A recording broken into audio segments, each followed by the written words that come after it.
बागमती नदी किस भारतीय राज्य से होकर बनती है? ए पश्चिम बंगाल, बी बिहार, सी उत्तर प्रदेश, डी असम। आज माँ दुर्गा कैलाश पर बैठकर रो रही थीं क्योंकि उनके नवरात्रि का आज आखिरी दिन था और वह कहती हैं कि मेरे भक्तों ने मुझे 9 दिनों तक पूजा और सेवा की, अब मेरी विदाई का समय आ गया है। फिर सारे भक्त मिलकर माँ दुर्गा की मूर्ति का विसर्जन करते हैं। माँ दुर्गा अपने पुत्र कार्तिक और गणेश को अपने पास बुलाकर कहती हैं, पुत्रों, मैं धरती पर जा रही हूँ। मेरे भक्तों ने मेरी बहुत पूजा और सेवा की है, इसलिए मुझे उन्हें आशीर्वाद देने जाना पड़ेगा कि उनका कारोबार और बिजनेस अच्छे से चले।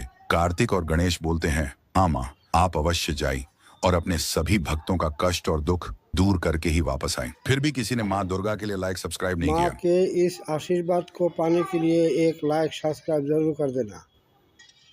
उत्तर है उत्तर प्रदेश।